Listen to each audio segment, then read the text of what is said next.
Então, gente, o que nós vamos fazer hoje juntos aqui nesta manhã? Então, agora às 9 horas nós estamos iniciando. Às 9h15, então daqui a pouquinho, a gente vai conversar um pouquinho sobre violência. Vamos falar, afinal, que violência é essa? Quais são os dados que vocês levantaram no território? Lembram que lá atrás, né, um tempinho atrás, vocês preencheram um instrumento levantando as violências ocorridas no serviço. Nós vamos olhar um pouquinho para ela. Vamos falar do fluxo. O que a gente faz com essa violência, né, com essa criança, com esse adolescente que chega, que está lá no serviço e é vítima. Então, a gente vai olhar um pouquinho para esse fluxo validado pela SAS. Depois a gente vai dar uma pausa para um café. Então, cada um aí na sua casa. Eu sei que tem serviços que estão reunidos no serviço. Então, a gente vai tomar um cafezinho. Voltaremos às 10h30 para uma atividade em grupo. Então, nós vamos ser divididos aí nos grupos por cargo e vamos conversar um pouquinho sobre a prevenção, a violência, os vídeos que nós indicamos lá no WhatsApp. Depois a gente retorna para o grupão para falar dos próximos passos, para compartilhar o que a gente viveu nos minigrupos, fazer alguns combinados para a próxima encontro, para a próxima reunião nossa, né? E acabamos esse encontro ao meio-dia.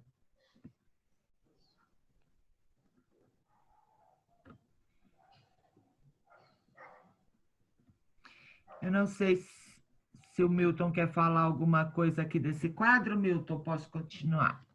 Não, eu quero seguir, depois eu volto, tá, Odete? Só para a gente combinar tá bom. mesmo o Tá, dia então e tal, e vamos a gente começar combinar, bem. olha. Então, gente, lá no primeiro encontro, hoje é o segundo encontro, na verdade, né? É o primeiro que nós temos os orientadores, o pessoal aí que apoia toda a estrutura do CCA. Então, lá no encontro de gerentes, que foi nosso primeiro encontro, nós já fizemos alguns combinados. E aí a ideia é passar para vocês e a gente ver o que a gente precisa acrescentar, mudar, enfim. Então, os combinados que nós já criamos foi com os gerentes, né? E assistentes técnicos. Manter o foco. Então, para valer a pena estarmos juntos, a gente precisa manter o foco. Precisamos da participação de todos. Cumprir os horários estabelecidos. Manter os microfones desligados. A gente só liga o microfone na hora que vai falar. Estar comprometido. Entrar na sala com antecedência. Então, vocês sabem que a gente abre a sala meia hora antes, né? A gente está abrindo a sala às 8h30 para dar tempo de todo mundo entrar com calma. E todos nós termos acesso a um microfone e uma câmera para a gente poder se ver e conversar.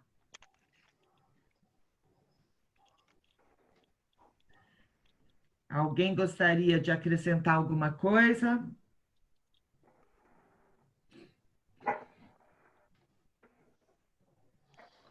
Quem quiser pode escrever no chat também, tá, gente? Porque tem gente que está sem áudio. O D308-175 está sem áudio. Por isso que depois a gente vai colar lá no WhatsApp um tutorial para você aprender a mudar seu nome, tá? Quando você estiver usando um celular ou até um computador. Mas isso faz parte desse novo momento da nossa vida, que é as atividades remotas. Está todo mundo aprendendo, então a gente vai ter essa compreensão com todos. Vocês com a gente com vocês, todo mundo se ajuda. Ele está nos obrigando a aprender, né? Isso é um lado bom, né? A gente está tendo que aprender e cada encontro a gente vai vir melhor, todos nós, né? Eu A acho que a Lucinha também está sem áudio. A Lucinha está aqui, mas está sem eu áudio, não ó. vi a Lucinha entrar. É? Oi, é o Lucas. Alô? Bem, Lidiane. você gostaria de? Bom dia. Oi, Eu vamos acho só Quem desligar o áudio, pediu? tá, Natália? Se você puder desligar o áudio de todos, eu te agradeço. Obrigado. Vamos isso. lá. Então, a qualquer momento, gente, vocês podem escrever. A gente tem aí, a gente está com uma equipe também aí, a Vocação, uma equipe boa que vai ficar olhando esses chats e vai entrar em comunicação com a gente acrescenta, tá bom? Vou passar.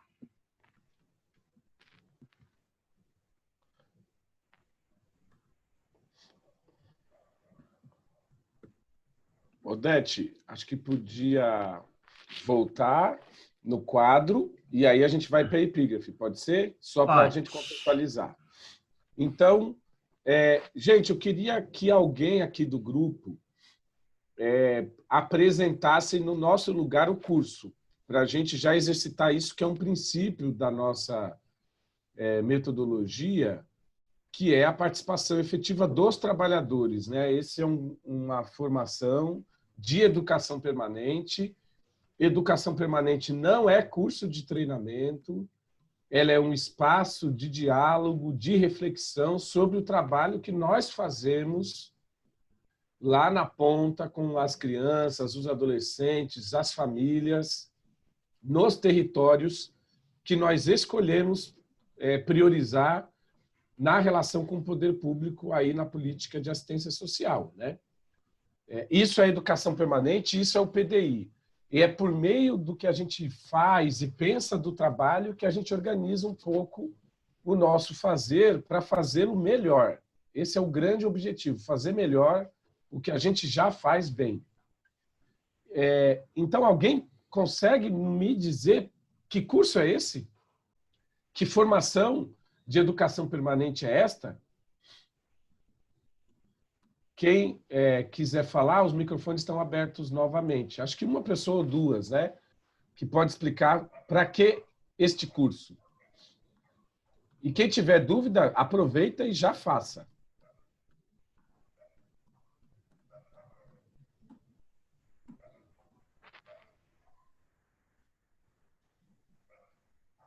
Só para esquentar, eu vi aqui nas imagens uma pessoa que eu gosto muito e que mais do que gostar, que eu admiro.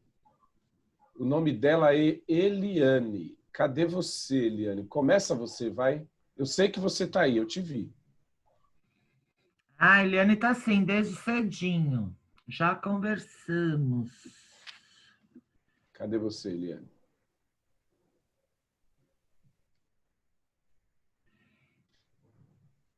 Achei a Eliane, é você. Liga o microfone, Eli.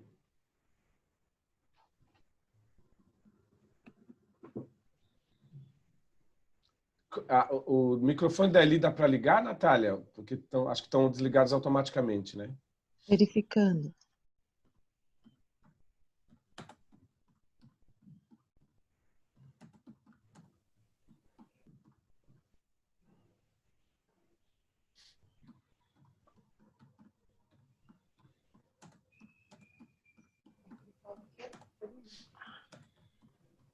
Acho que eu Agora ativei sim. aqui. Vocês conseguem me ouvir agora? Agora sim.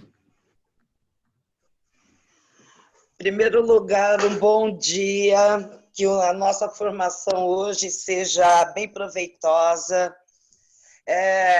A formação de hoje ela é muito especial, principalmente acho que a turma do São Joaquim, que nós já viemos acompanhando a campanha do Faça Bonito pelo simpósio que foi fornecido, e vendo os vídeos e os últimos acontecimentos, nós não poderíamos, como trabalho social, deixar de estar falando sobre as questões relacionadas à violência, ainda mais nesse momento de pandemia.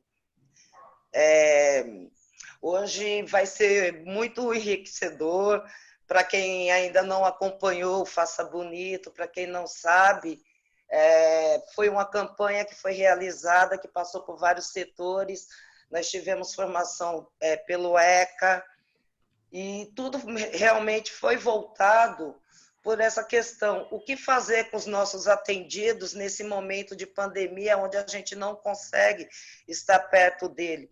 Questões relacionadas como a violência, ensinar crianças e adolescentes a questão de corpo.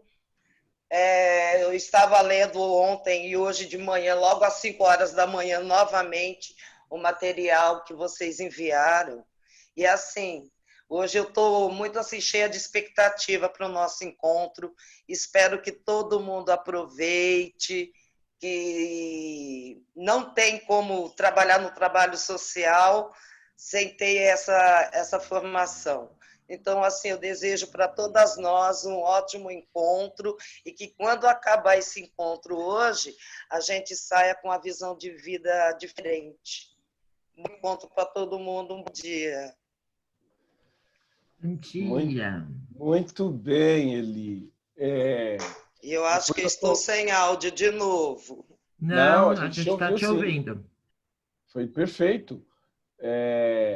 Gente, eu já comento essas palavras belas e engajadas que a Eli nos deu aqui de presente, abrindo essa manhã. Eu tinha certeza que seria assim, Eli. Mais alguém quer complementar o que a Eli colocou, quer fazer uma questão, né, em termos de esclarecimento da função dessa formação? Muito bem. Então, a Eli trouxe algo importantíssimo, que é por que esse curso chama Faça Bonito, né? Então, ele chama justamente Faça Bonito, de enfrentamento à violência.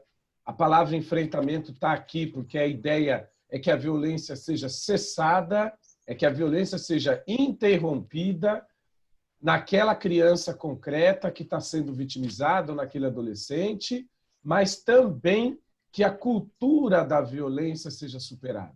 A gente vai falar disso, de que a gente está enfrentando ao mesmo tempo uma situação e um caso de violência e uma cultura de violência que permite que esse caso surja e se reproduza, muitas vezes, na história desse sujeito, na história dessa família e na história do território. Infelizmente, o território brasileiro é marcado pela violência. A violência está na nossa cultura, né?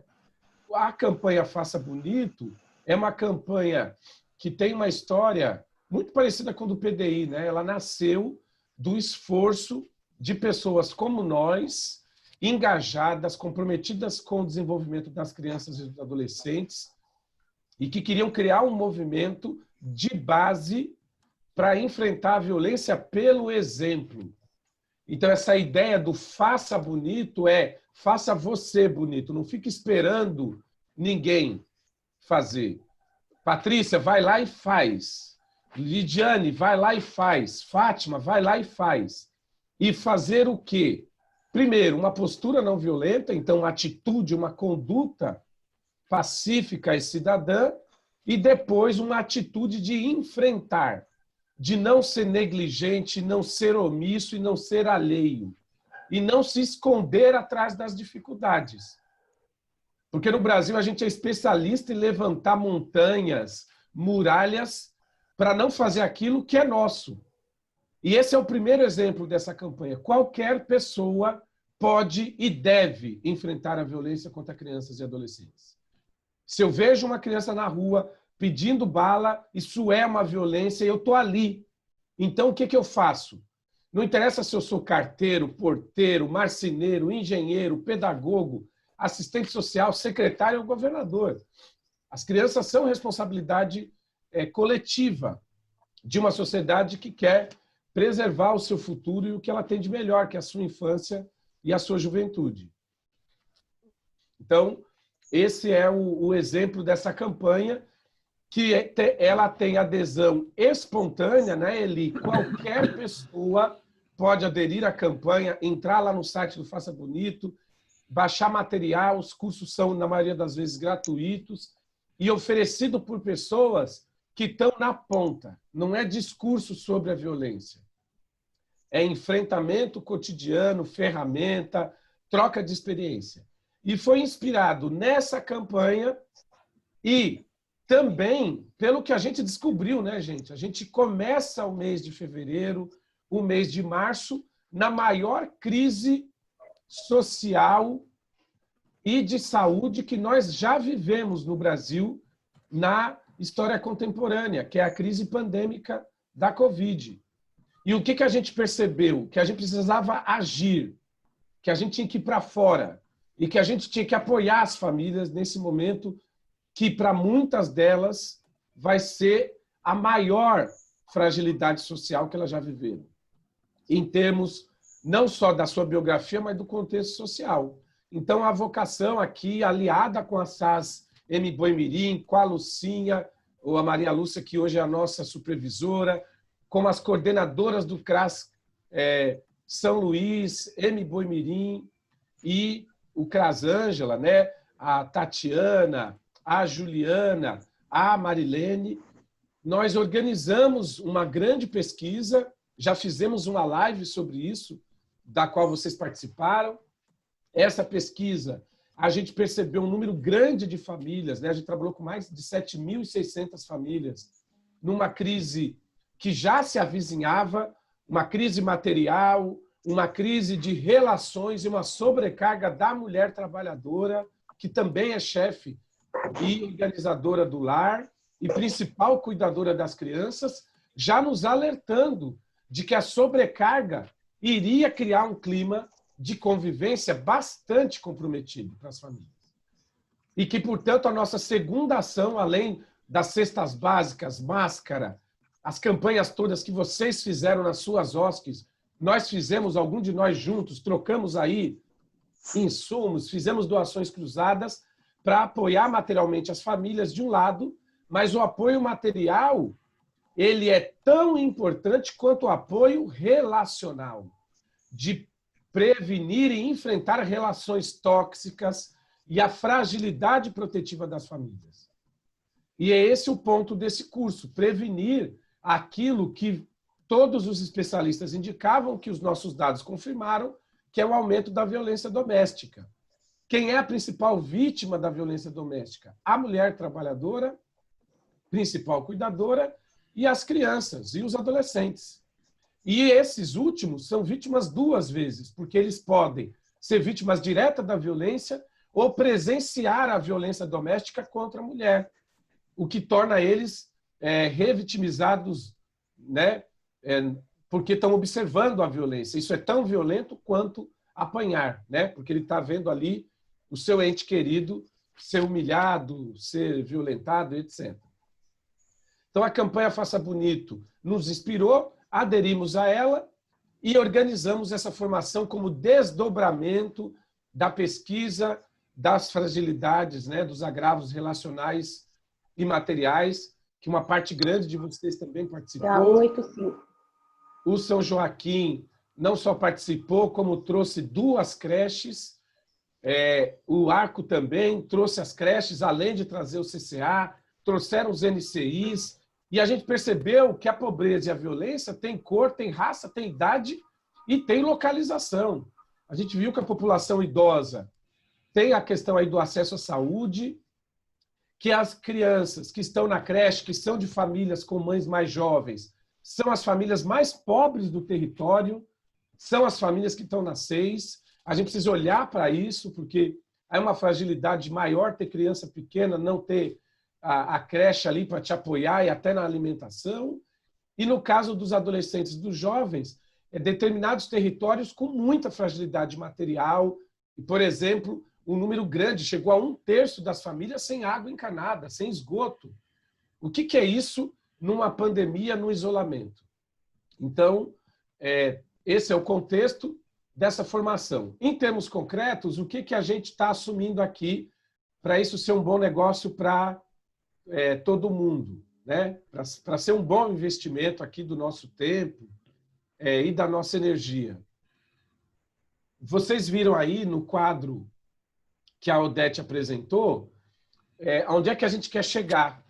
Então, a gente espera, de fato, compreender os diferentes tipos de violência, saber identificar essas violências quando elas ocorrem, compreender os diferentes papéis que cada profissional tem no enfrentamento à violência e a gente não, vamos dizer assim, não misturar os papéis no enfrentamento, ter clareza do papel do orientador, da equipe operacional, que promove aí a alimentação, o asseio do espaço, a segurança e toda a parte de assistência administrativa, né, que é fundamental, e acolher adequadamente esse usuário, essa família, nos casos de violência, sem revitimizar, ou seja, às vezes, querendo ajudar, a gente pode atrapalhar. Então, é aí que esse curso quer chegar, nos dar ferramentas concretas. E aí a Eliane trouxe uma outra coisa, eu acho que ela já matou a charada, né, Eli? Que essa formação, ela depende 50% de estar nesse encontro com a câmera ligada, áudio ligado e atento, mas é só 50%. Os outros 50% é ler e estudar o material que foi disponibilizado. Nós tivemos um trabalho muito sério de respeito a vocês, de escolher uma quantidade razoável de referências técnicas, todas acessíveis, escritas de maneira muito boa, com material audiovisual, com material com diferentes linguagens, que vai te dar um suporte técnico para seguir e até para participar do curso aqui, da formação, com um pouco mais, eu diria, de consistência, para você trazer polêmicas, problematizar, questionar. Eu espero que esse curso seja um curso de grande diálogo, porque a gente mudou a metodologia, a vocação também, assim como vocês, a gente está se virando nos 30 para organizar uma formação online.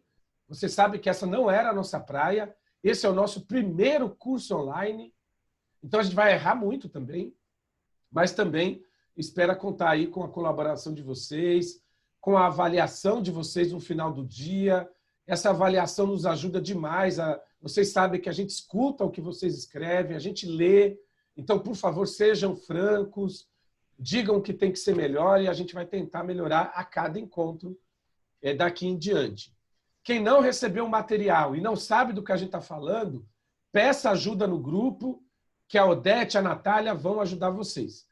Nós criamos um link que, neste link, que já colamos lá no grupo do WhatsApp, quem não recebeu, bota aí no chat, que a Andréa Áurea já envia o link para vocês novamente.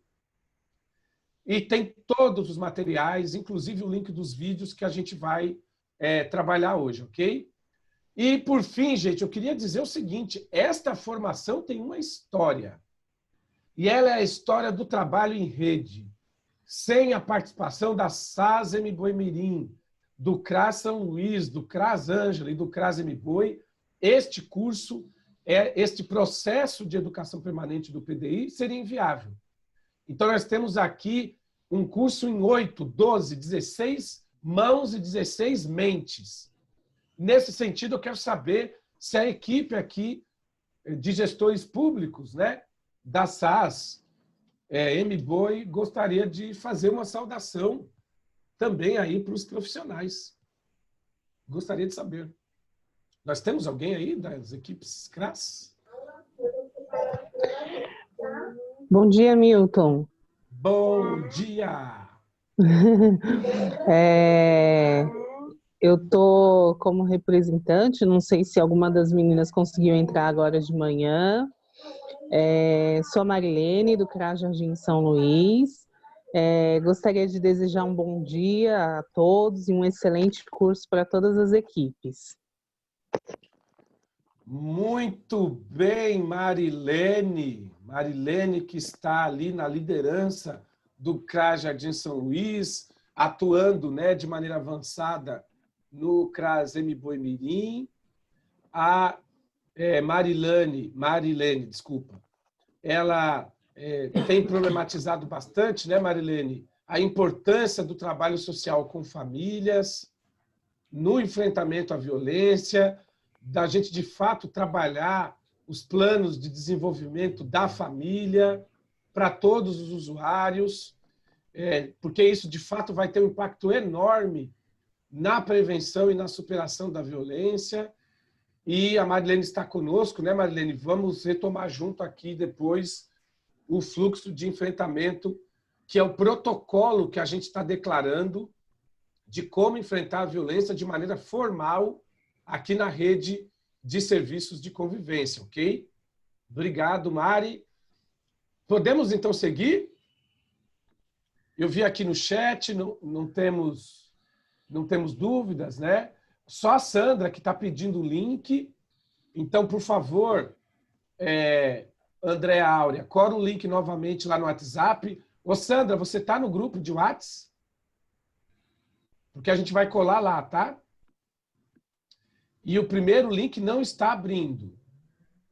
Isso, exatamente. Ó, a Sandra está lá e a Jaqueline está dizendo que o primeiro link não está abrindo, mas já vai abrir, Jaque, porque a Eli conseguiu abrir, tá? Já voltou a funcionar novamente.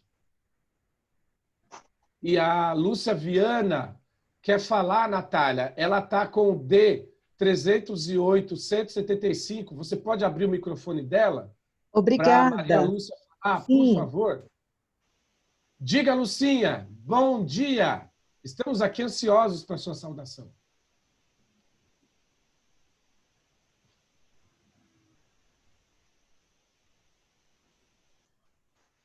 Eu já liberei. Lucinha, agora o seu está aberto. Agora eu acho que você consegue.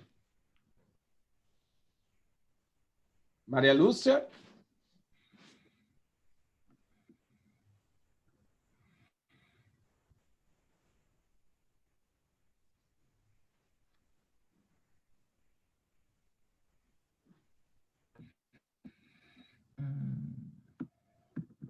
Deixa eu ver se eu acho a Lucinha aqui. Talvez ligar, Odete, no celular ajuda. Vamos lá. Porque ela deve estar ou ela não está nos ouvindo. Ó, o D, cadê o D? Ô, Marilene, hoje você está com câmera? Não, você só está com áudio, né? Só tô com áudio. Tá. Mas o áudio está perfeito. Sim, sim. Ótimo. Ó, gente, a Maria Lúcia, que é a nossa supervisora aqui de SAS MBoi, ela, na verdade, caiu, Odete. Ó. Ela está dizendo que nos ouve, mas não consegue Ela não falar. está... Isso, ela não está conseguindo falar. Mas está aberto o microfone dela, né, Natália? Sim, está. Acho que é no equipamento, Lucinha.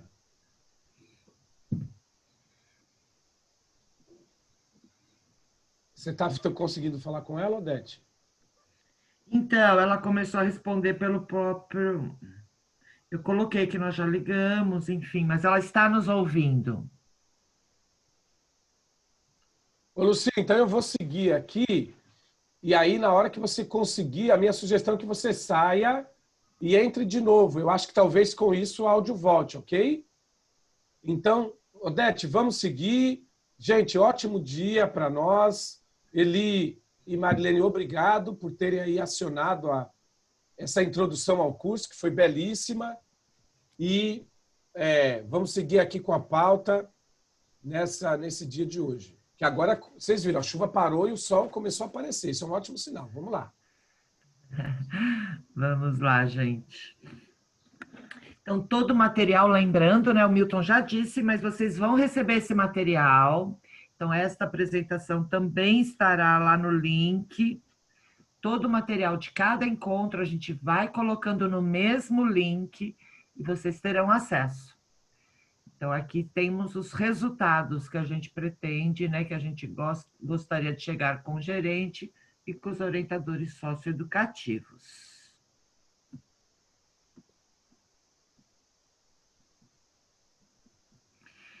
E aí, eu gostaria de ler esta epígrafe, essa frase, para ela ficar aí ela permear toda a nossa manhã, para a gente ir pensando um pouquinho nela durante a manhã.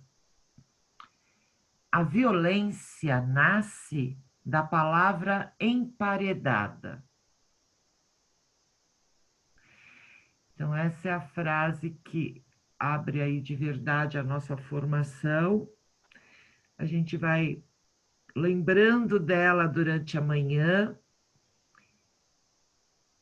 E no final do dia, né, no final da nossa manhã, na hora do fechamento, a gente volta para ela, tá bom? Então, é só para dar uma inspirada, para nos inspirar. A violência nasce da palavra emparedada.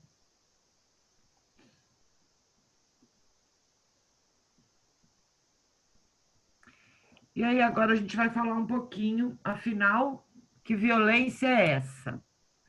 Vamos lá, Milton, eu vou tirar o meu.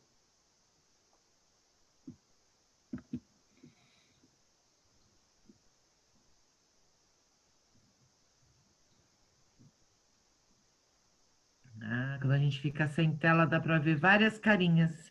Marlene, bom dia, Marlene. Tudo bem por aí? Saudades de você. Olha, agora eu descobri o apelido da Marlene, é Marla. Marla. Oi, Marla. Ela está com a câmera, com o microfone desligado. Dá para ligar o da Marlene, Nath? Marla Teixeira, Nath, está aparecendo aqui. Já está liberado. Não, não está, não. Da Marla Teixeira está desligado. A não ser que ela tenha desligado lá, né? Isso, exatamente. Desliguei. Oi. Muito bem. Então, menina, eu ainda não sou craque em mudar o nome, aí fica, porque tá no meu celular, tá com tudo, fica Marla. Mas eu gosto também, pode me chamar, tá? Mas é Marlene, viu, gente? Eu só tô aqui de ouvinte. Não, Muito tá bem. participando, né, Marlene? Eu tô morrendo de saudade de vocês, viu? Nós também, gente. E que bom que estamos aqui juntos. Então, Beijo. beijo, Marlene. Vamos seguindo. A Lucinha, a qualquer tempo, assim que o áudio dela voltar, ela nos faz aqui a saudação, né? Entrada. Milton, ela já colou no chat, você dá uma olhada? Não entendi, ela falou? No chat, a Lucinha. Deixa eu ver aqui. Opa. Cadê você, chat? Aqui. Aqui, ó, a Lucinha escreveu, ó, vou ler, tá bom? Bom dia a todos e todas. O curso Faça Bonito vem no sentido de uma reflexão orientada aos trabalhadores da assistência social. Esse esforço vem de uma caminhada conjunta realizada no processo de educação permanente vivenciada aqui na SASEM Boimirim. Exatamente. A SASEM Boimirim, na figura da Lúcia e da equipe aqui das coordenadoras dos 3 CRAs, tem uma participação ativa na formulação do curso, né? Esse curso foi realmente construído com um trabalho técnico de todos os gestores aí de parceria, os técnicos de SAS, né? A Marlene aqui incluída, liderados aí pela Maria Lúcia, que dispensa de vocês a apresentação dessa clareza e dessa firmeza que ela tem do que é o trabalho e do que tem que ser, né? O trabalho no SUAS. Então, obrigado, Lúcia, por a gente usar o que nós temos, que é o chat. E aí, quando a Lúcia entrar, ela também assume a palavra. Tudo bem? Vou seguir. André Áurea, você vai me alertando, ok? Agora eu não estou mais vendo o chat, tá? Se todo mundo está me ouvindo, a gente... esse material que a Eli fez referência está disponível lá, chama-se Guia para Enfrentamento à Violência contra Crianças e Adolescentes, no contexto dos serviços de convivência, hein, gente? Isso muda. Nós somos um serviço de convivência no âmbito socioassistencial e prevenir a violência aqui tem um lugar específico, né? Que é diferente da abordagem da saúde, da abordagem da educação, da abordagem da justiça e mesmo da abordagem do Conselho Tutelar. E esse curso está voltado para os serviços de convivência. E esse guia, ele é um guia bastante extenso, ele tem algo como 150 páginas, mais ou menos, e ele está dividido em 10 capítulos. No capítulo 1, a gente tem uma apresentação do que é esse material. No capítulo 2, a gente apresenta o curso novamente, para vocês lerem com calma o que a gente espera, a pré-condição para participar do curso. Vocês sabem que esse é um curso oferecido para o serviço, para a equipe do serviço. Ele supõe uma equipe junto, uma equipe articulada. Ele não é um curso isolado para um orientador ou para um gerente. Por isso que as equipes têm que estar juntas aqui, mesmo que cada um nas suas casas, quem está fazendo ali o home office ou o trabalho remoto, ok? Mas juntos aqui nessa plataforma virtual. Sem isso, esse curso não tem aplicação prática, porque não dá para enfrentar a violência sozinho. Eu tenho que enfrentar com a minha responsabilidade, mas articulado com os demais membros ali da equipe e do sistema de garantias. Não é só o meu serviço, é o meu serviço, o serviço do lado, a escola, a UBS, o CRAS, o CREAS, né? E outras instâncias aí de poder executivo, do poder judiciário e até em alguma medida do próprio legislativo. A gente vai saber disso daqui a pouco. No capítulo 3, a gente fala um pouco mais, né, desse lugar do serviço de convivência a partir das normas no enfrentamento à violência. No capítulo 4, a gente fala um pouco das formas e tipos de violência, que é onde a gente vai entrar um pouquinho mais hoje, no capítulo 4. A gente vai passar também um pouquinho pelo capítulo 5, que fala de alguns dados de violência que estão disponíveis aí. No capítulo 6, a gente tem um pouco a organização de como é o sistema de proteção à criança, né, que é o sistema de garantias do direito. No capítulo 7, a gente fala um pouco das formas concretas de enfrentamento, dando atenção aí à ideia da escuta especializada e da escuta qualificada. No capítulo 8, a gente vai falar das ações de prevenção numa perspectiva dialógica, que é o que a gente vai viver na segunda parte da formação de hoje, que são as rodas de conversa, seguindo para o capítulo 9, que é um conjunto de sugestões para você saber mais sobre esse tema. Tem materiais aqui muito interessantes do Instituto Liberta, da Childhood, da própria Rede Faça Bonito, tem sugestão de filme, de documentário da Netflix, e tem ainda ali as referências bibliográficas no capítulo 10, ok? Então, além deste material, vocês também receberam fichas de atividade, que nós chamamos de protótipos, que a gente vai tocar em alguns deles hoje, mas vocês já receberam a versão integral para fazer que nem a Eli, no tempo que sobra na gestão do trabalho, na gestão do lar, porque nós estamos trabalhando em casa, a maior parte de nós, você também seguir na leitura e no estudo desse material. Por isso que ele está disponível online, 24 horas, para você aí acessar. Tudo bem, gente? Então, quem não viu, quem não acessou ainda esse guia, dá uma olhada. A Andréa Áurea já colou aqui no chat o link, vai colar também lá no WhatsApp para facilitar. Quem não está no grupo, por favor, se manifeste aí no chat, que a gente já inclui no grupo também. Ok? Vou seguir aqui, então. Vou pular essa parte, que é o PDI, porque nós já falamos. Já falei do que se destina esse material. Já contamos um pouco a história do curso. Depois falaremos aí dos eixos de formação. E talvez aqui o que interesse é o que é violência, né, gente? O que é a violência na definição normativa de um serviço de convivência, né? A violência, a gente pode resumir numa frase. Ela é o exercício desigual de poder de uma pessoa sobre a outra. E esse exercício desigual de poder, ele tem um caráter de extremidade. Ele tem um caráter de exagero. Então, este exagero, seja de forma física ou de forma psicológica, ele vai gerar um efeito, um dano. E esse dano, muitas vezes, é gerado de uma maneira indireta, ou seja, pela indução.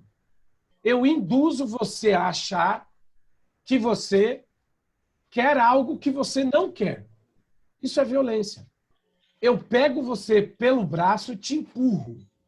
Isto é violência. Eu te obrigo a ter um tipo de relação comigo que você não quer ter. Por exemplo, um beijo.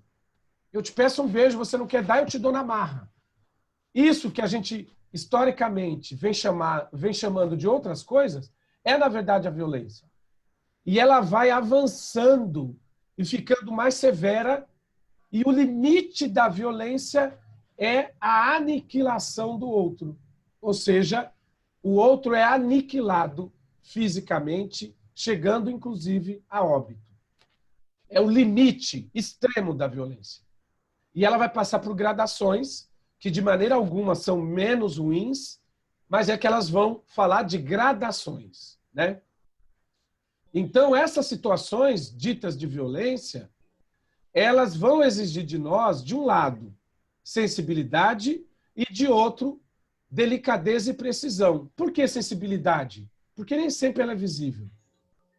A violência, ela é um fenômeno, um mal social, muitas vezes não visível a um olho destreinado, a um olhar desatento. Por isso que ela exige essa sensibilidade. Mas por que o tratamento da violência também vai exigir delicadeza? Porque se você for afoito, for ansioso e não controlar os seus preconceitos, os seus equívocos, você perde a prevenção. Ao invés de ajudar, você atrapalha. E é por isso que é necessário a precisão. Qual é a precisão da prevenção à violência? É a precisão técnica. Lembra, um cirurgião que treme a mão na hora da cirurgia, no lugar de cortar uma artéria ou uma aorta, ele vai cortar uma outra veia e vai criar um estrago enorme.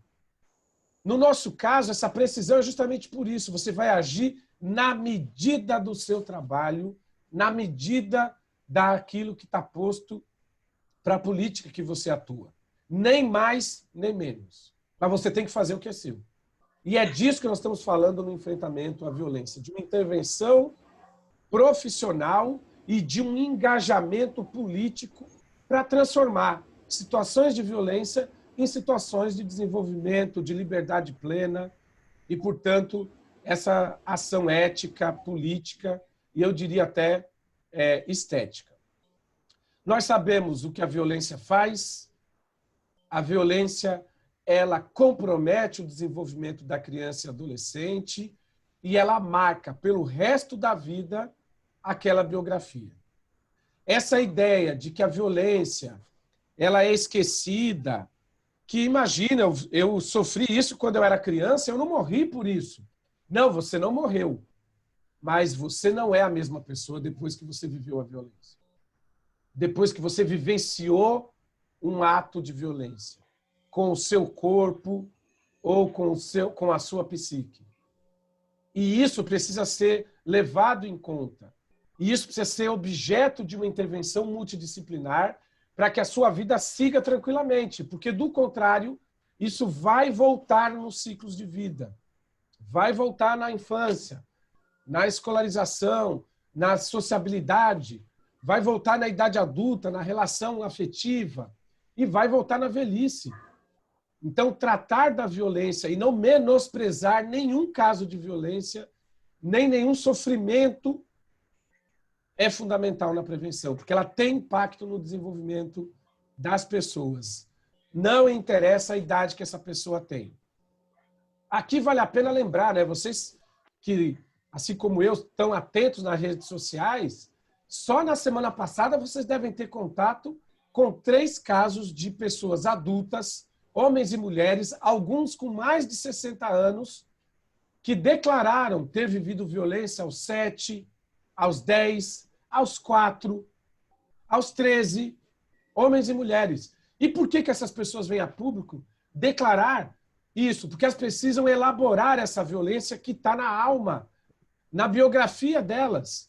Sem isso, elas não conseguem avançar em determinados aspectos das suas vidas. E também para denunciar isto e desnaturalizar a violência. Então, qual é o nosso papel no trabalho de prevenção, já que somos um serviço de convivência?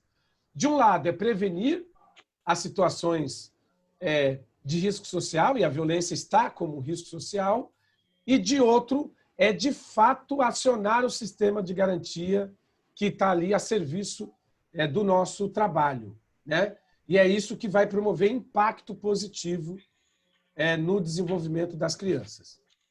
Dito isso, qual é então vamos dizer assim, o salário mínimo que a gente precisa dominar sobre as violências, sobre o que é a violência? O primeiro deles é aquilo que nós falamos aqui no início, de que a violência, ela não está nas famílias maldosas. Ela não é de pessoas que são sobrenaturais. São pessoas até num caráter mítico, infernais, têm uma maldade acima da média. Não. A violência faz parte da sociedade humana. Qualquer pessoa é capaz de cometer um ato de violência. E a maioria das pessoas, inclusive, já fez isso. Seja uma violência simbólica, seja uma piada inadequada que gerou sofrimento, por exemplo, pelo peso de alguém, pela cor, por uma marca física, e seja coisas até mais graves, uma briga, uma luta, um xingamento mais severo, e muitas vezes um ato vingativo usando o poder que você tem contra outra pessoa. Essas são todas violências. E a violência, então, ela é cultural, ela está na sociedade humana, e no Brasil, em particular, a nossa história é baseada na violência contra os índios, depois na violência contra as pessoas negras, e aí depois, mais recentemente, a violência contra os pobres. E dentro dos pobres, os negros, os índios, as mulheres, as crianças. Então, a violência está disseminada. E é isso que a gente chama de violência estrutural cultural. E ela vai ter um derivativo que é a delinquência, que é essa violência profissionalizada atuando no crime organizado ou não. E a delinquência vai ganhar um status de violência que a gente vai chamar de violência urbana, de violência de delinquência. Mas a gente não chama de violência, por exemplo, o trânsito. E o trânsito, os acidentes de trânsito são também expressão da nossa violência quando a gente pega um carro, por exemplo. E é hoje o maior motivo de morte não natural é o trânsito. E a maior causa de morte de menores de idade é o trânsito, seguida depois de arma de fogo e causas não naturais, no caso da primeira infância e da adolescência. A macroviolência e a violência populacional, ela vai se expressar por meio das guerras. Quantas guerras há hoje no mundo em andamento? Nós temos pelo menos uma, dá para contar com 2 mãos. Há mais de 20 guerras no mundo. Hoje, enquanto nós estamos falando aqui, nós ainda estamos com a Síria numa conflagração, nós ainda temos luta armada em determinados países do continente africano, na Índia, no Paquistão, né? Nós temos uma guerra silenciosa contra populações pobres e pretas que ocorre pela polícia, pelas forças policiais, infelizmente, contra populações no mundo inteiro, principalmente na América Latina. Então, essa violência, ela é a matriz, é a mãe de todas as violências que vai alimentar, então, a violência doméstica. Então, é esta violência que vai ser primordialmente o trabalho, é o objeto do trabalho do serviço de convivência. Então, a gente tem aqui a violência doméstica, essa violência que eu acabei de falar, que é a extrafamiliar, A gente tem a violência entre os iguais e a autoagressão. Nós vamos tentar atuar sobre estas de maneira mais direta. Claro que de maneira indireta, se a gente dividir com os usuários, com as famílias, a cultura de paz, nós estamos também prevenindo em relação à violência urbana, populacional e até a postura de guerra, mas é indireta. De maneira direta, a gente tem que tratar da violência doméstica, da violência institucional, da violência entre iguais e da autoagressão. Ok? Então, o que vem a ser a violência doméstica? É aquela que vai atuar no aspecto físico, sexual, no aspecto psicológico e numa atitude de negligência com as crianças e com os adolescentes. E há também aqui um último tipo de violência doméstica que a gente vai chamar de formas peculiares, né?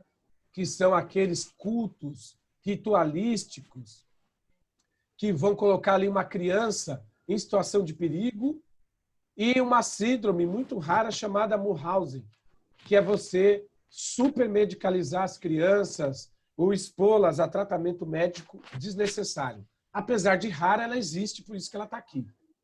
Depois a gente tem a violência entre iguais. O bullying, gente, é uma violência entre iguais. Não existe bullying de adulto para criança, hein? Quando um adulto comete bullying com a criança, o que ele está fazendo é uma violência psicológica, não é bullying. Bullying é uma criança com outra criança, um adolescente com outro adolescente. E a autoagressão, que é quando o próprio jovem, a própria criança, começa a se mutilar, se expor à situação de risco de maneira desnecessária, chegando no limite ao suicídio, né?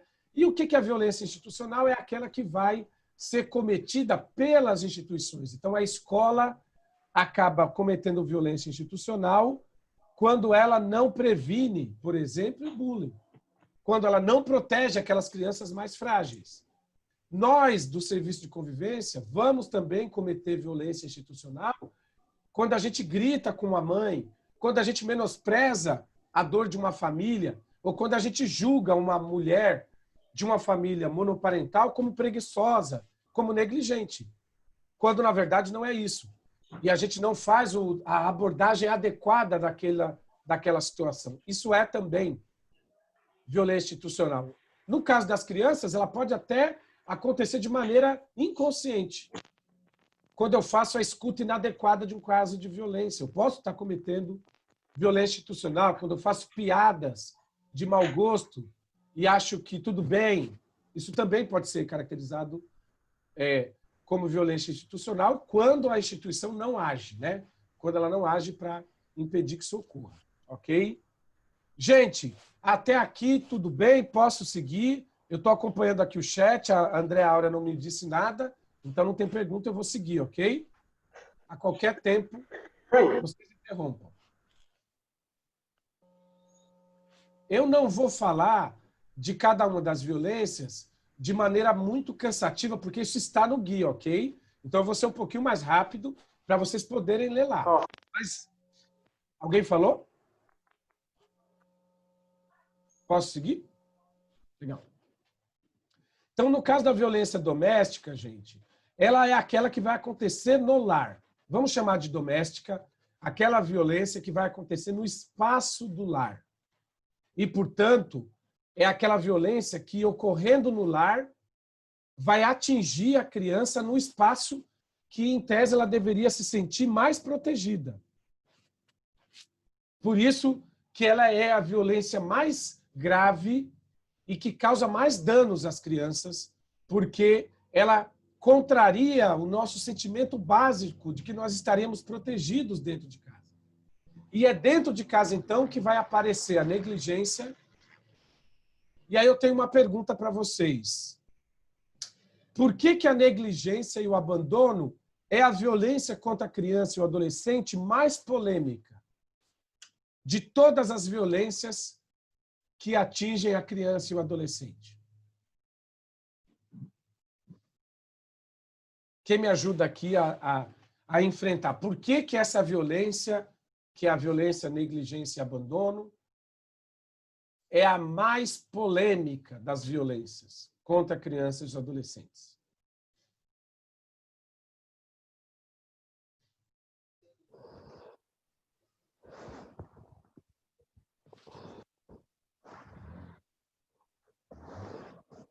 Dou-lhe uma. Dou-lhe duas. Dou-lhe três. É você, Sônia. Não tem jeito, Sônia. Liga esse microfone, Sônia. Fala você. Natália, liga o microfone da Sônia. Oi. Me escutam? Sim. Então, eu estou aqui discutindo com a equipe e a gente acredita que é porque a violência que acontece dentro de casa por aqueles que deveriam cuidar e proteger. Muito bem. Mais alguém? Além da Sônia, a Sônia entrou para dar uma esquentada. Olha, gente, a Jussielma está até segurando para não falar. Então é você, Jussielma. A negligência, ela... Bom, na verdade, esse assunto, ele é bem polêmico, porque as pessoas sabem onde está o maior problema e, às vezes, mascara, né? É melhor mascarar, porque tocar nesse assunto, tocar nessa ferida, não é bom, né? A gente tem aquele ditado popular, tapar o sol com a peneira, né? E quando a gente coloca isso em evidência, a gente consegue perceber onde está o maior problema, né? Por que que isso dói? Por que que isso dói? Então, olha isso. Primeiro, ela vai trazer polêmica porque ela vai acontecer no espaço sagrado do lar, dessa família nuclear, né? De um lado. De outro, porque ela vai contrariar essa ideia de que o que acontece em casa fica em casa. É um segredo que a gente não deve abrir para os outros. E, na verdade, a negligência, ela tem um terceiro motivo pelo qual ela é muito polêmica. Porque ela vai escancarar, Josielma e Sônia, a desigualdade social.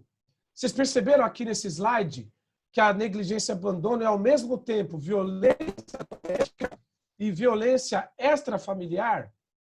A negligência não vai ser só da família. Ela pode ser, inclusive, do Estado. Ela pode ser das políticas públicas. Ela pode ser daquela instituição pública que está acolhendo aquela criança, aquele adolescente, mesmo que temporariamente. Quando uma criança está na escola, ali por 4, 5 horas, ela está sob os cuidados e a tutela temporária de um professor, de um diretor de escola. Quando ela está institucionalizada, por exemplo, na Fundação Casa, ela está sob a tutela do Estado daquela fundação em particular. O que se espera? Que ela seja cuidada, preservando os seus direitos. E quando ela está em casa, ela não pode estar só sob os cuidados da família. Essa família tem que receber os apoios necessários para cuidar. Então, olha o conceito legal de violência, de negligência e abandono. Ela diz respeito à omissão da família em proporcionar o desenvolvimento da criança em pelo menos uma dessas áreas: saúde, educação, desenvolvimento emocional, nutrição, abrigo e condições de vida segura. Mas olha o que tem antes dessa frase: desde que a família esteja em condições de fazer. A lei diz claramente que negligente é uma família que, podendo cuidar, não cuida. O que é poder cuidar? Ela não dá banho. Ela não dá banho na criança, ela não penteia os cabelos, mas ela está morando num barraco, sem piso, de madeira, sem água, sem aquecimento e sem esgoto. Uai! Dá para dizer que essa mulher consegue cuidar como aquela que tem água, esgoto, casa de alvenaria? Não. Então, neste caso, a negligência vai passar pela avaliação dos acessos que essa família tem em termos de direito. E, no caso de comprovar que é uma família dotada de recursos e dotada, inclusive, da capacidade intelectual de cuidar, aí sim eu posso julgá-la como negligente. Eu posso ter uma mulher ou um homem, cuidadores, que têm toda a condição material, mas estão sofrendo, estão em sofrimento mental. Dá para dizer que isso é negligência? Não, porque o sofrimento mental é uma doença. Ela suspende a capacidade de cuidar. E aí eu vou ter que atuar não como negligência. Agora, cuidado, hein? Isso é para não fazer juízo sobre a mãe, sobre o pai, sobre a família cuidadora. Mas, de maneira alguma, isso vai servir para deixar a criança na situação de risco. Eu vou, de qualquer forma, retirar a criança daquela situação. E, para isso, eu vou mobilizar as políticas públicas. Então, se a família precisa de uma condição de moradia diferente, a política de habitação vai ter que atuar. E, até se necessário for, acessar a justiça, para que a justiça haja junto ao Poder Executivo para garantir as condições de cuidado. E, no limite, quando caracterizar que a família, de fato, não tem condições afetivas e intelectuais de cuidar, e é só nesses casos, hein, é que eu posso, então, institucionalizar e, se for o caso, até suspender o poder familiar. Mas a lei brasileira, em todos os seus níveis, considera como última possibilidade o afastamento da família. Antes vem todo um trabalho de fortalecimento de vínculos, de acesso a políticas e etc. Essa negligência, então, ela vai ser polêmica, porque o debate ela é ou não é negligente? É ou não é preguiça? É ou não é incapacidade de cuidar? E a gente tem que envolver as famílias nesse debate. Nós temos que ter um estudo profundo daquela família, daquele arranjo e daquele território. Do contrário, nós vamos falar de preconceito contra a família e não de negligência. Ok? E nós temos que ter um olhar crítico de como o Estado, muitas vezes, acaba sendo negligente, e ele reproduz ali, vai criar um ambiente propício para essa família não poder cuidar. E tomando muito cuidado, isso não é para proteger família negligente, não, hein? É só para a gente saber quais são e gastar tempo com essas. As que não são, vamos trabalhar convivência, fortalecimento de vínculos, práticas protetivas, práticas de cuidados cotidianos, né? Como é que eu posso cuidar do cabelo do meu filho, que é um menino negro, uma menina negra, uma menina não negra, uma menina indígena, um menino indígena, com os recursos que eu tenho? Como é que eu faço para fazer isso aqui render? É disso que se trata também o trabalho de convivência, né? É disso que se trata acionar a nossa rede para compartilhar entre as próprias famílias formas de cuidado. Aí a gente avança para a violência física, que é bastante conhecida.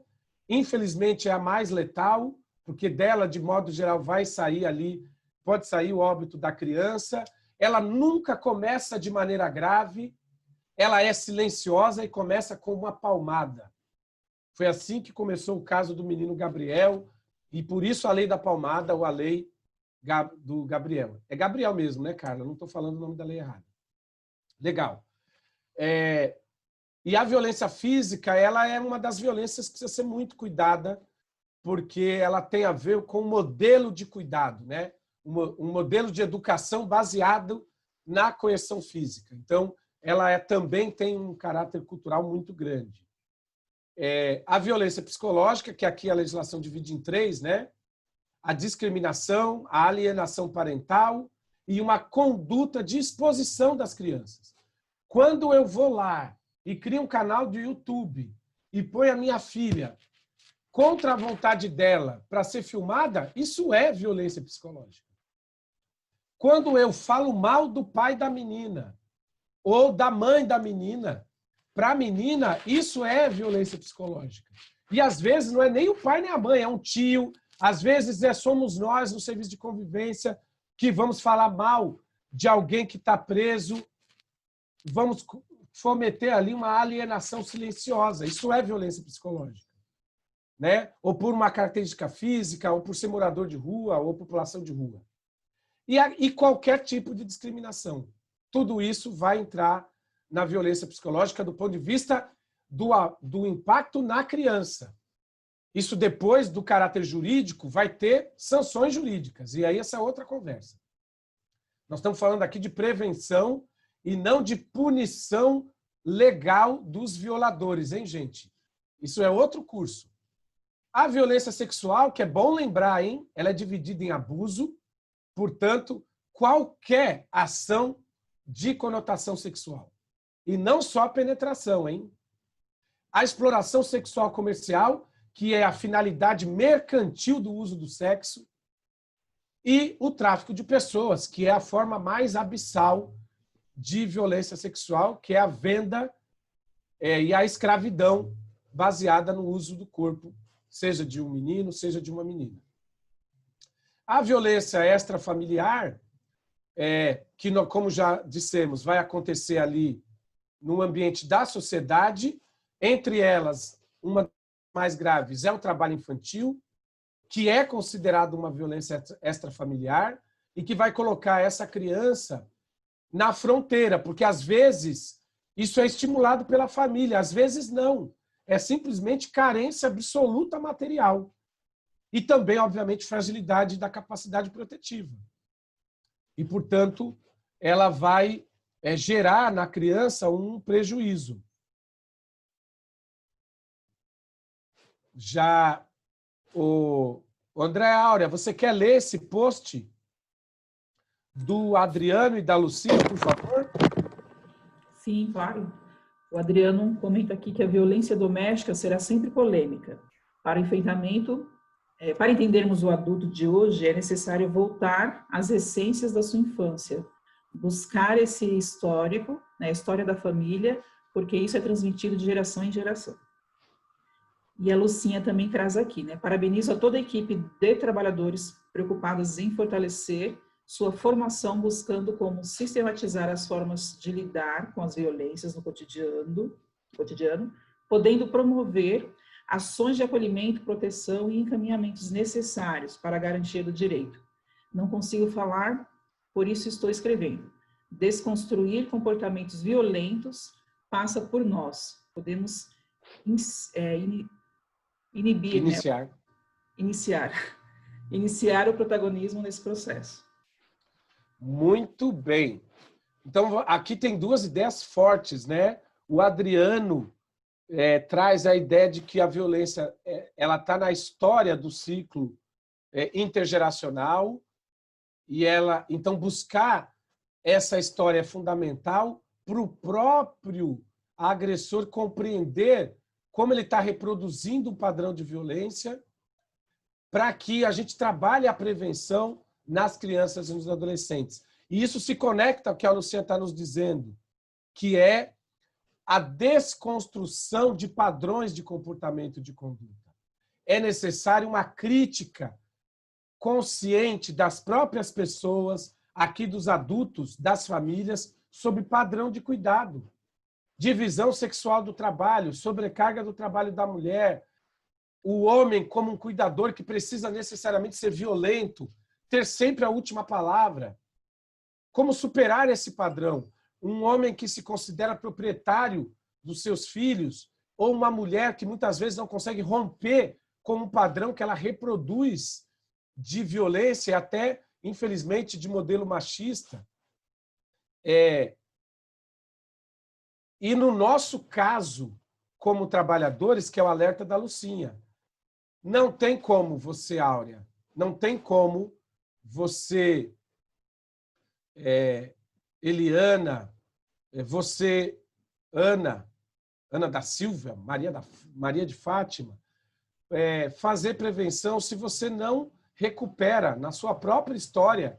Qual é a sua história com a violência? Como é que você lida com os casos que chegam até você? Como é que você superou a violência que você viveu, que talvez você tenha praticado? Sem esse exame da própria trajetória, você não vai conseguir fazer um processo de prevenção eficaz. Isso está provado, gente. Isso está provado que essa autocrítica, essa autoanálise é fundamental. E esse é um alerta precioso da Maria Lúcia aqui para a gente. A violência institucional, a gente já falou, basicamente é revitimização, né? Então, a gente tem que tomar muito cuidado como é que a gente está atendendo essas famílias e essas crianças e monitorar o trabalho da escola, sim, o trabalho do conselheiro tutelar, o trabalho dos órgãos de segurança pública, principalmente a polícia, que tem, sim, cometido violência contra os adolescentes. Vocês sabem disso melhor que eu. Aí a gente chega nas autoagressões, né? Que é aquela cometida pelo próprio adolescente ou pela própria criança contra si mesmo. E a autoagressão, ela tem uma característica que ela quase sempre vai ser manifestação de uma outra violência. Então, às vezes, a negligência que uma criança está sendo vítima gera uma autoagressão como uma maneira de escapar daquela situação. Uma violência sexual ou uma violência física.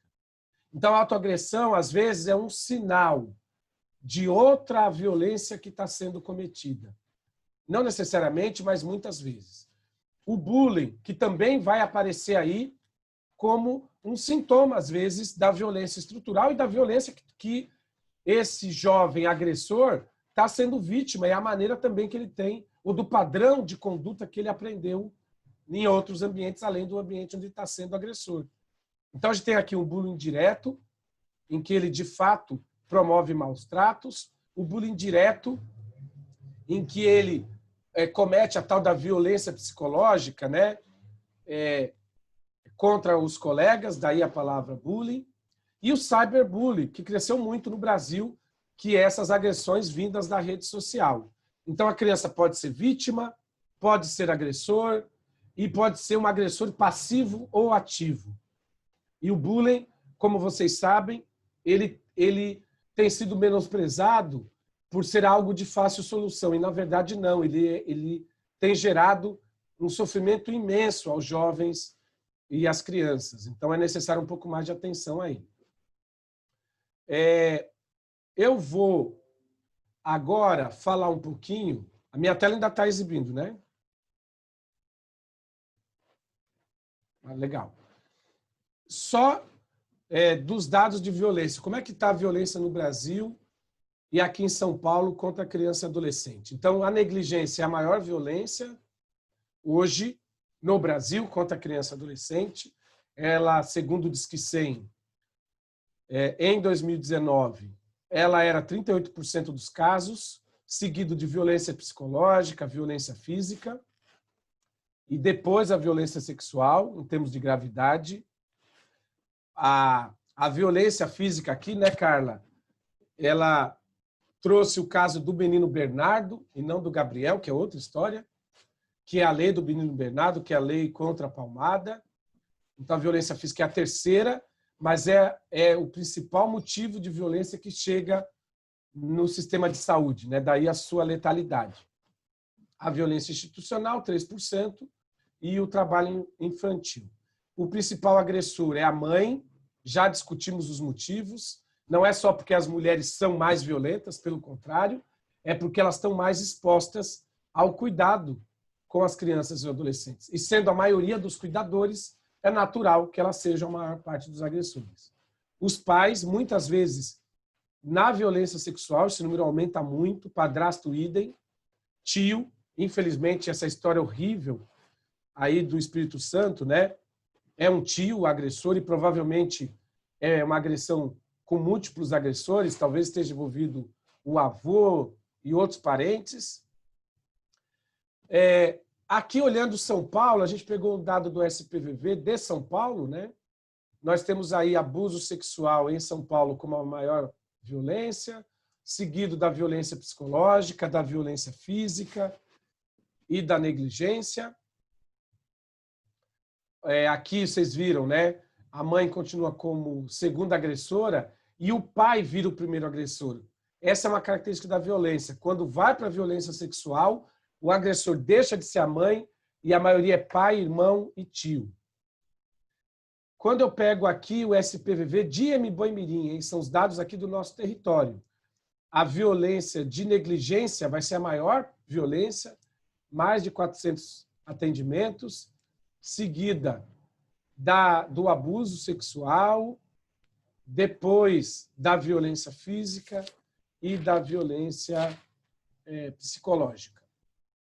Eu vou parar por aqui e vou deixar para o próximo encontro a gente apresentar os dados que vieram dos serviços. Eu acho que a gente vai, às vezes, muito número atrapalha. Vamos ficar com esses dados gerais e no próximo encontro a gente retoma os dados micro porque eu acho que a gente vai ter até mais elementos depois do que viveremos hoje.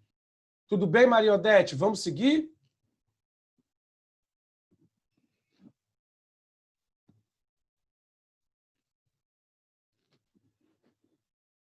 Oi? Maria Odete? Ah, olha, aqui tem a Patrícia. E quem mais? Deixa eu ver. A Patrícia. A Lucinha. A Aura, quer ler o da Patrícia? Só Patrícia, isso, da Lucinha nós já lemos. Tá.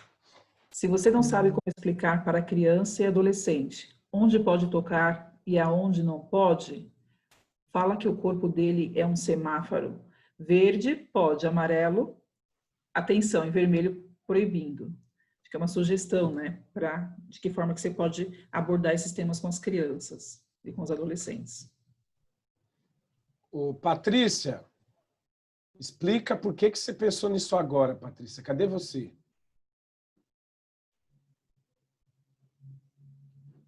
Cadê a Patrícia?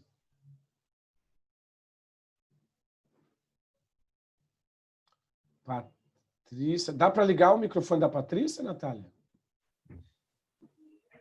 Eu tô aqui. Ah, pronto. Diga, Patrícia, por que você pensou nisso? Então, porque nessa época de pandemia, né, estamos todos em casa e claro que é frequente, né, esse abuso da criança e o adolescente.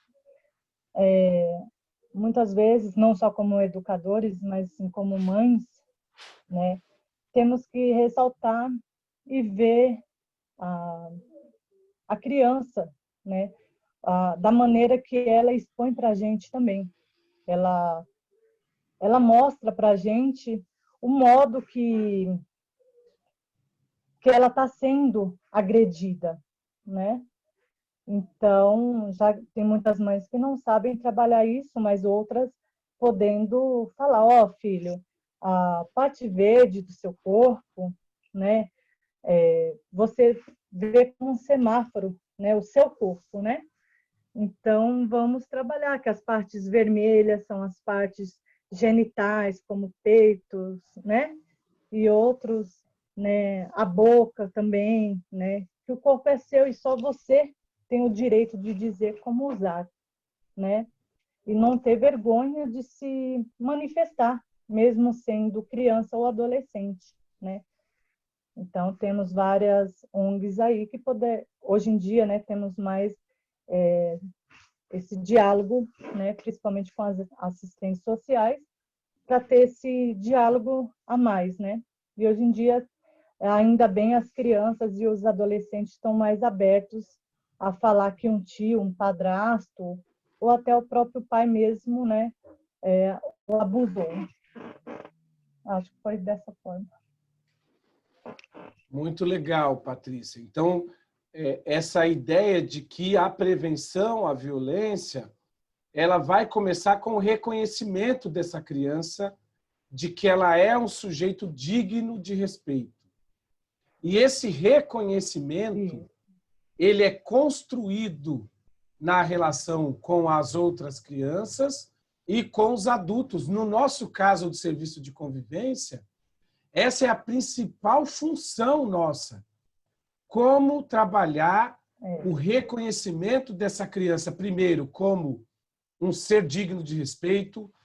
Uma criança, a Natália começou colocando uma música aqui para a gente, que é criança não trabalha. Então, o que a criança faz? O que é o direito de ser criança? E, sendo uma criança e um sujeito digno de respeito... Desculpa, Patrícia. Pode continuar. E lembrando que, como estamos em casa, as crianças estão tendo mais acessos, né, à internet, né? Lógico que estão fazendo lição, outros tipos de atividades, mas o foco deles é a internet, né? E a maioria dos pais não vê o que eles acessam, né? Então, tem que tirar um tempinho aí para ver o que realmente eles estão acessando de fato, né? Perfeito. Esse ponto, Patrícia, é um segundo ponto que a gente já vai tratar. Mas o primeiro que você trouxe é muito importante. Então, trabalhar o reconhecimento dessa criança como um sujeito digno de respeito e consideração, mas ir além do discurso, que é como é que ele lida com o corpo, como é que ele aprende que esse corpo lhe pertence, mas não numa lógica moralista, mas numa lógica afirmativa. Ele não tem que ter medo do corpo dele, ele não tem que ter medo do que ele é, do que ele sente, mas é como essa potência se coloca para ele ser uma criança plena no seu desenvolvimento. E aí é o assunto da segunda parte desse encontro. Então eu vou segurar para a gente retomar isso nos pequenos grupos, ok? Diga aí, Maria Odete. Obrigado, Patrícia. A Patrícia já começou esquentando a segunda parte. Bacana. Então, agora, eu acho que, deixa eu ver que horas são 10h24. Eu vou projetar aqui minha tela novamente. E nós vamos separar os grupos. Odete. Oi. Enquanto se separa, só para não perder aqui a contribuição da Cleide. A Cleide está trazendo algo muito importante. Cleide, fala rapidinho aí. É bom sempre quem escreve se colocar, vocês nunca vão falar pela boca dos outros. Cadê você, Cleide? Bom dia. Explique isso aí, Cleide, que é muito importante. Então, eu vejo que as crianças e os adolescentes, na maioria das vezes, eles têm medo de conversar algumas coisas dentro da família. E aí a importância do serviço de convivência e de fortalecimento de vínculo é que conosco eles conseguem partilhar. Eles falam conosco, na maioria das vezes, coisas que eles não falam na família. E aí a gente, com toda a estratégia, consegue chegar na família e conversar. Outra coisa que eu acho muito importante são os demais serviços do território, a gente ter esse contato, como a UBS, por exemplo. Porque às vezes a UBS fica sabendo de algo primeiro que a gente, ou o contrário, e aí a gente senta juntos, né, para compartilhar isso e chegar na mais provável resolução do caso, que às vezes a gente não consegue. Porque eu penso que o Conselho Tutelar e demais serviços seria um último caso. Então, se a gente pode prevenir, que é o nosso papel, e intervir, é o melhor caminho. Muito bem, Cleide. E a Cleide aqui no chat, vocês viram aí, usou uma palavrinha, chama-se confiança.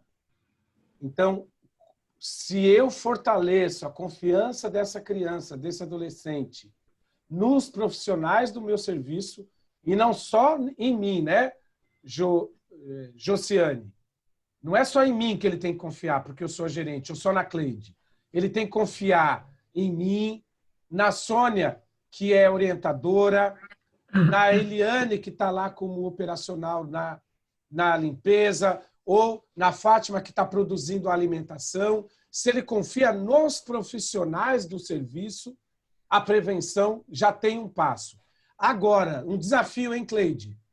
Nós temos que ajudá-los a confiar nos outros adultos, porque os casos de violência prosperam quando a criança, e esse foi o caso dessa menina de 10 anos, acha que não tem ninguém na família para ela confiar. E não é verdade. A gente tem que ajudar as crianças e os adolescentes a mapearem os afetos e descobrirem na própria família pessoas em quem confiar, além dos profissionais. E a gente vai falar disso também. Confiança nos cuidadores, nos profissionais e nos colegas. Porque, às vezes, se a criança conseguir falar para um amigo da mesma idade, esse amigo procura a Ruanes e conta para ela. Procura a Andréa Áurea e conta para ela. Isso já aconteceu, vocês sabem disso. Ele procura o César e diz, César, a Ângela me contou um negócio que o pai dela está falando, mas ela está com medo de falar, está com vergonha. Então, essa criança tem que perceber a rede de relações que ela tem, para ela não crescer dependente, primeiro, do serviço, isso não pode, e achar que a família é contaminada de gente maldosa. Não é verdade. Algum parente, direto ou indireto, até um vizinho, vai poder ser um aliado dela. Porque na hora do vamos ver, ela pode não estar mais comigo. E se ela não está mais comigo, como é que ela vai se proteger? Ela tem que ter mecanismos sustentáveis de se proteger ao longo de toda a vida. Mas está muito bonito isso aqui. Eu acho que o curso, a estrutura do curso inteiro apareceu nessa roda. Super obrigado, Cleide. Vamos lá, Odete. Bacana mesmo. Então, agora a gente vai fazer o seguinte. Enquanto a gente vai tomar um cafezinho, nós vamos ter aí 15 minutos, voltaremos às 10h45.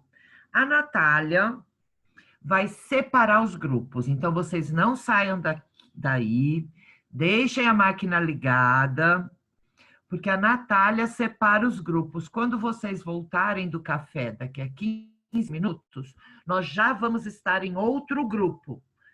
A gente não precisa fazer nada. É a Natália junto com o Zoom. Diga. Antes da Natália separar, vamos só contar o que vai acontecer no grupo, porque aí todo mundo toma conta dos grupos, e não só os facilitadores. Isso, vamos lá. Eu tenho aqui a divisão, olha. Então, nós vamos pensar um pouquinho nesses grupos sobre prevenção.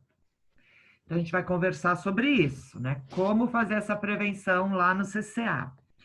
Para isso, comigo e com a Priscila, vão ficar os operacionais. Os operacionais, o pessoal que faz aí essa comida gostosa, que deixa a organização sempre cheirosa, que recebe essas crianças aí com bastante carinho. Com o Milton e com a Carla, ficarão gestores. Entendendo gestores, tanto gerente quanto assistente técnico.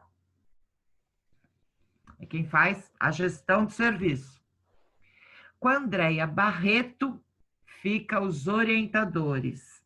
E como o grupo de orientador é o maior grupo, nós vamos dividi-los. Então, uma parte fica com a Andréia Barreto e outra parte dos orientadores com a Andréia Áurea.